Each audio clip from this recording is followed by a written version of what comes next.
Hello, hello, hello, hello, hello, my dear community.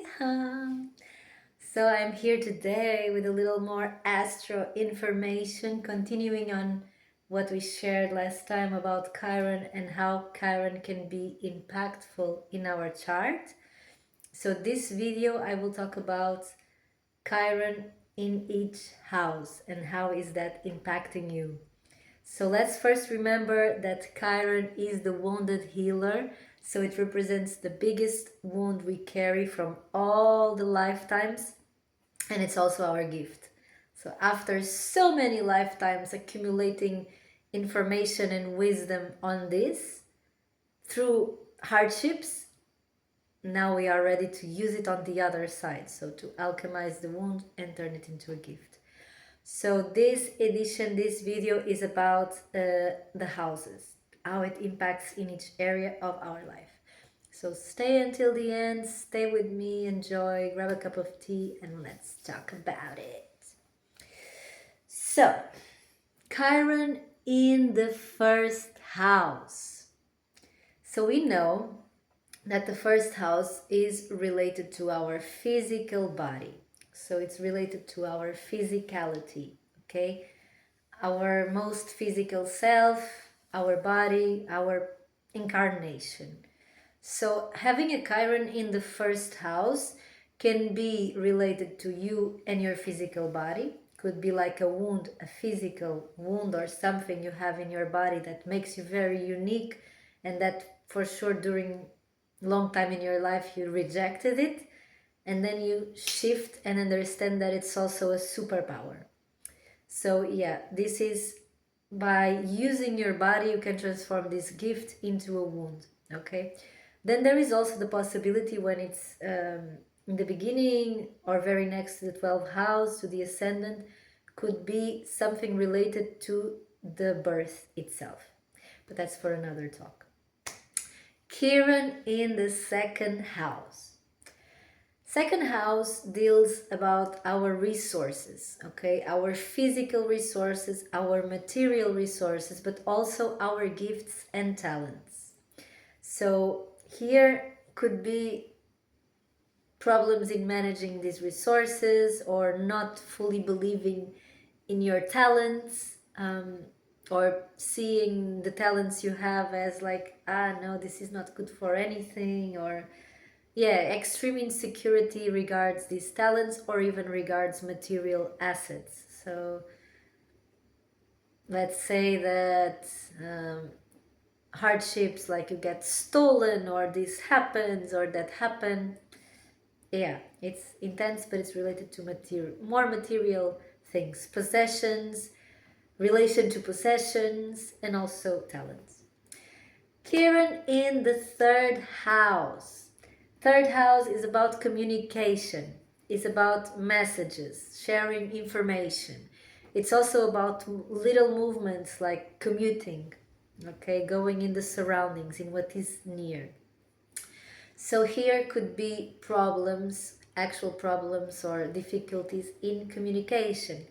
Let's say, for instance, if you cannot pronounce the words right, or if you have any problem in your speak, that will probably be next to Mercury, but that's another story.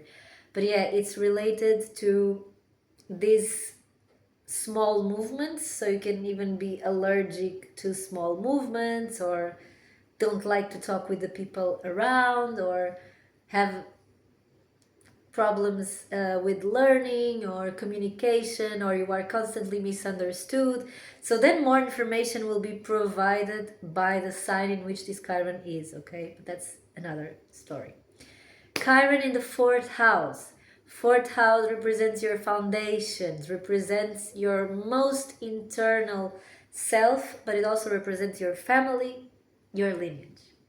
So when Chiron is here, either there is a wound related to the family, a wound that already your ancestors carried and has been passed through generations, or even it could be internal stuff, like physical internal stuff, because fourth house is hidden, it's private.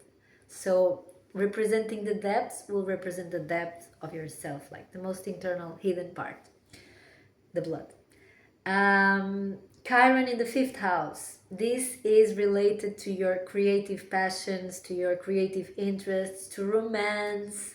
So, yeah, I have one. Extreme insecurities in related to how you are perceived by others, in needing validation, and not fully trusting your artistic creative skills. So yeah, again, more information is provided by the sign. I will make a new video about the signs if you want, then you'll have it here. Chiron on the sixth house. Sixth house is about service, okay? How you serve in the world. How is your service like? How are your routines? So it could be manifested as having problems with routines, not really knowing how to serve, not really knowing how to put yourself out there.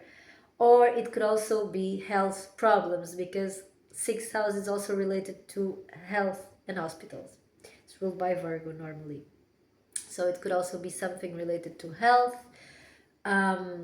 But yeah, most likely with routines, with service, insecurity. It's always about insecurities in the end, like insecurities, not feeling enough, or too much or too little, like all of this, the wound. Chiron in the seventh house. Ugh, seventh house is about partnerships. So we know that when Chiron is here, is applied to our partnerships. More information provided by the sign.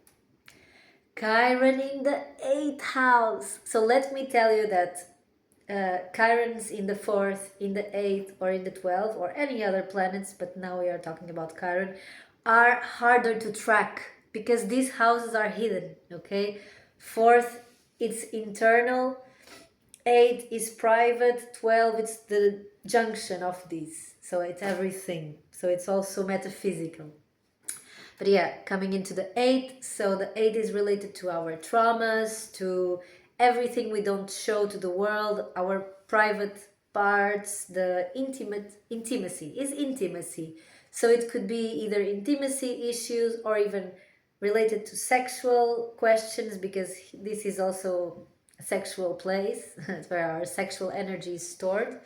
So it could also be something related to that, or even things from past lives, okay? Because here is where everything is stored and where we can access and rescue. But if it's covered with too much shit, you cannot see it. Ninth house. Ninth house is related to our lifestyle in a way. So in the ninth house, we travel, we explore, we fully live. It's Sagittarius energy.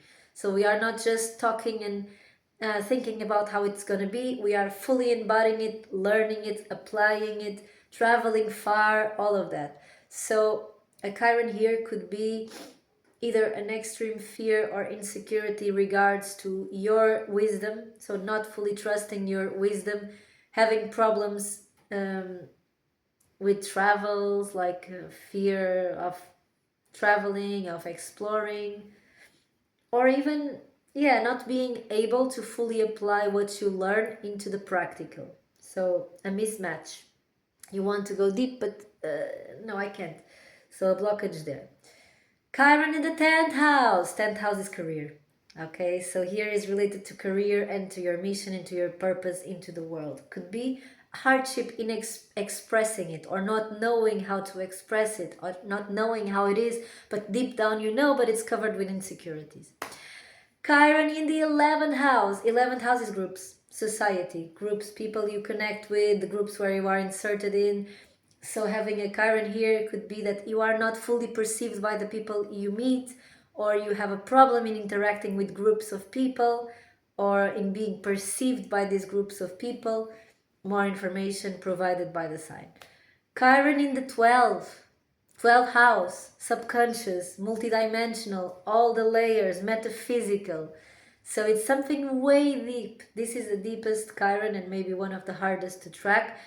It's in your subconscious, okay? It could be limiting beliefs. It could be how do you call it? Like when you are self-sabotaging a lot, because there is something in your subconscious that activates when you are about to do something important and then you block it. So this is why it's important to understand your Chiron. This is the area where it is, and then the sign, and then you'll have much more information. Okay, and then much more, but that's why I'm here for, to bring more information in, to share with you. So like, subscribe, comment, share with your friends, book your readings with me. I would love to hear about you. Have a beautiful day.